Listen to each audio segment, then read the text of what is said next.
Among the myriad of unanswered questions in Hunter x Hunter, fans have always wondered who would win between Pariston Hill and Ging Freaks. And I think this might be a little closer than people are willing to give it credit for. That being said, this is not a I think Pariston can beat Ging type of thing.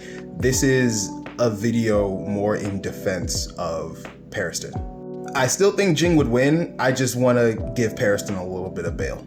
When it comes to being straight up maniacal, I don't think too many characters compare to Pariston. Pariston was chosen as vice president by Netero because Netero believed that Pariston could cause him the greatest issues.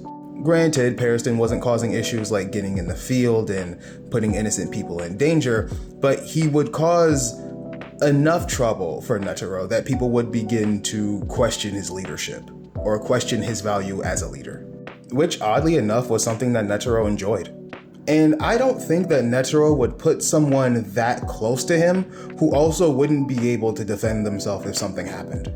Keep in mind, he's not just Netero's number two, he's also Beyond Netero's number two. And Beyond is planning on taking a trip to the Dark Continent. He's bringing Pariston and all of his crew with him. He's not bringing anyone on the ship who would not be able to handle themselves or wouldn't be useful in the Dark Continent. Going back to the election arc, through his own underhandedness and charisma, he won every single round of the election until Leorio showed up. I say this as a nod to Pariston's ability to get the job done no matter what the means. Even though in the end he ends up relinquishing the title to Cheadle, I just wanted to show that Pariston has an interesting and strong spirit about him, despite his appearance. Not to mention the guy is also completely unpredictable. This is also the same person who hid 5,000 Chimera ants in the event that the Hunter Association bended the knee to the V5. This unpredictable nature of his is only complemented by his very twisted feelings, noting that he only feels happiness when he's hated, and tends to inflict harm upon the things that he loves. I feel like the battle between these two leans less into a battle of combat because even Pariston noted that Ging could definitely beat him in a one-on-one fight. I think this just comes down to a battle of wills. Who is willing to give out before the other one? Who's willing to say uncle? All of this being said, and I haven't even mentioned Nen getting into the equation. Because while we don't know what either one of their abilities are, we can't forget that Nen is the greatest equalizer in the series.